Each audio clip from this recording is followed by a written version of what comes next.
Army chief के trailer वाले बयान से खौफ में पाकिस्तान। रक्षा मंत्री बोले भारत फिर हमला करेगा। भारतीय सेना प्रमुख के एक बयान के बाद पाकिस्तान में खलबली मची हुई है। पाकिस्तानी रक्षा मंत्री ने प्रतिक्रिया देते हुए कहा कि भारत के किसी भी दुस्साहस का करारा जवाब दिया जाएगा और वे हर स्थिति से निपटने के लिए तैयार है। इस बयान के बाद पाकिस्तानी जनता में डर का माहौल है और वे संभावित हमले को लेकर चिंतित हैं।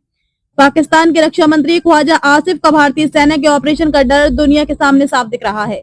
मंगलवार को उन्होंने कहा कि भारत सीमा पार हमला कर सकता है। उन्होंने कहा पाकिस्तान भारतीय सेना प्रमुख के बयान को नजरअंदाज नहीं कर सकता है। पाकिस्तानी रक्षा मंत्री ने ये बयान तब दिया है जब भारत के सेना प्रमुख जनरल उपेंद्र द्विवेदी ने पाकिस्तान को सीमा पार आतंकवाद से बाज आने की साफ चेतावनी देते हुए कहा था कि 88 घंटे का ऑपरेशन सिंदूर तो ट्रेलर था। भविष्य में ऐसी कोई परिस्थिति आई तो हम पड़ोसी देश के साथ जिम्मेदारी से पेश आने का सबक सिखाने के लिए तैयार हैं। पाकिस्तान के एक टीवी चैनल को दिए इंटरव्यू में आसिफ ने भारत पर बेबुनियाद आरोप लगाया है। उन्होंने कहा कि अफगानिस्तान घुसपैठ कर और भारत इसमें भूमिका निभाता है। उन्होंने कहा कि सऊदी अरब, संयुक्त अरब अमीरात, ईरान, चीन और अन्य देश पाकिस्तान में सीमा पार घुसपैठ को समाप्त करना चाहते हैं। उन्होंने आगे कहा कि अफगानिस्तान आतंकवादियों का अड्डा बन गया है। भारतीय सेना के डर से क्या बोले पाक रक्षा मंत्री।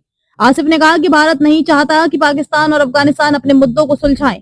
उन्होंने कहा कि पाकिस्तान दो मोर्चों पर उलझ सकता है और ऐसी स्थिति में भारत युद्ध के जोखिम से बच सकता है। पाकिस्तानी रक्षा मंत्री ने कहा कि कई लोग भारत को उसके पिछले अपमान की याद दिलाते हैं। पाकिस्तान किसी भी रूप में भारत पर भरोसा नहीं कर सकता और भारत सीमा पार हमले का प्रयास भी कर सकता है। आसिफ ने कहा कि पाकिस्तान को गजा पर अंतर्राष्ट्रीय बलों का हिस्सा बनना चाहिए। उन्होंने कहा कि पाकिस्तान अब्राहम समझौते में शामिल होने की योजना नहीं बना रहा है और समझौते पर उसकी स्थिति पूरी तरह साफ है।